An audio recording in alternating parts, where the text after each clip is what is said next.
Dans quelques minutes, le soleil va se coucher.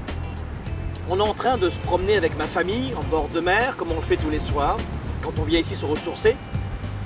Et je disais à mes proches, mais de quelle façon est-ce que je pourrais inspirer notre belle communauté cette semaine? En fait, c'est vrai quoi, qu'est-ce que je pourrais lui dire? Et mon épouse me dit, tiens, il y a un sujet qui revient souvent sur l'image, l'authenticité, la vie de famille. Quelle image on doit montrer aux autres? Ah, tiens, je me suis dit, c'est une bonne idée cette histoire. Dois-je montrer ma véritable personnalité à mes clients, à mes proches, à ma communauté, à peu importe qui c'est? Et je vais vous donner quelques éléments de réponse qui font partie de mes valeurs et de ma façon de voir les choses. Je vais vous donner 3 éléments sur cette thématique. Dois-je montrer aux autres ma véritable personnalité? Le premier élément que vous devez comprendre, c'est que nous pouvons tous et toutes être authentiques en montrant l'une de nos facettes. Ce n'est pas parce que vous ne dévoilez pas toutes les facettes de votre personnalité que vous n'êtes pas authentique. Vous comprenez la différence qu'il y a, le distinguo qu'il y a entre montrer une facette de façon authentique et toutes les facettes sans aucun filtre? J'ai une facette de papa, une facette de mari, d'amant, j'ai une facette de sportif avec mes amis, j'ai une facette de communauté, j'ai une facette de coach, j'ai une facette de présentateur de capsules, de conférencier. Nous avons ainsi, vous et moi, de multiples facettes dans nos vies de leaders et d'entrepreneurs. Comprenez ceci, nous pouvons parfaitement être authentiques, honnêtes, dans l'une de nos facettes. Dans la vente, c'est exactement la même chose. Vous pouvez dans la vente montrer l'une de vos facettes. Être un vendeur authentique, est-ce que c'est possible? Évidemment que c'est possible. Mais dans votre facette, dans votre rôle, l'un des traits de votre personnalité de vendeur, évidemment que c'est possible. Donc premier élément, fixez-vous dans la tête que oui, on peut être authentique, mais en montrant une facette. Autre exemple, j'ai eu un accident il n'y a pas très longtemps, peu importe, pas très grave, d'accord?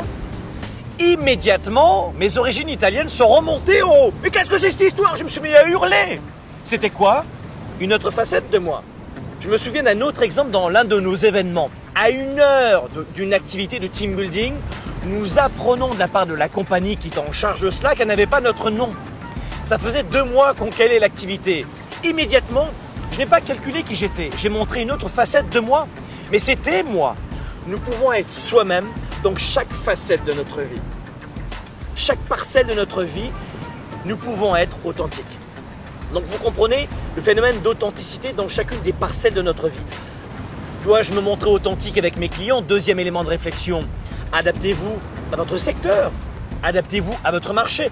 Quelle est la facette la plus authentique? C'est la question à vous poser. Quelle est la facette la plus authentique? Ma facette la plus authentique que je dois montrer à mes clients et qui sera la plus adaptée à leurs attentes. Choisissez la facette authentique la plus adaptée à vos clients. Et enfin, 3e élément de réponse, n'oubliez jamais qu'en fonction de la facette que vous allez montrer aux autres, la facette authentique, le département de votre personnalité, une partie de votre personnalité authentique. N'oubliez jamais que ce que vous allez montrer aux autres va vous permettre d'attirer votre clientèle, de forger votre clientèle. Je suis sur une plage en ce moment.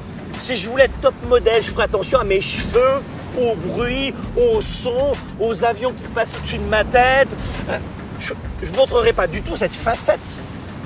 Mais ce que je veux attirer comme clients, ce sont des gens comme moi, des leaders, des entrepreneurs actifs, des raisonnables qui veulent plus, qui veulent aller plus loin, plus haut, qui veulent à la fois balancer leur vie professionnelle et leur vie privée. Je veux attirer ce type de clients. Donc voici la facette que je vous montre de moi.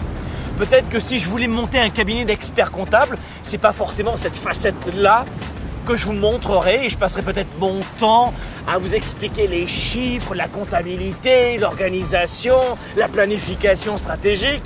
Vous comprenez? Le 3e point, il est très simple. En fonction de la facette que vous allez montrer, vous allez authentique, vous allez attirer une catégorie, un profil de clientèle. Et c'est cette facette-là qui va vous permettre de forger un réseau de clients ou de prospects qui vont vous ressembler. et en fonction des gens que vous voulez attirer à vous, eh bien, choisissez tout simplement la meilleure facette authentique de votre personnalité.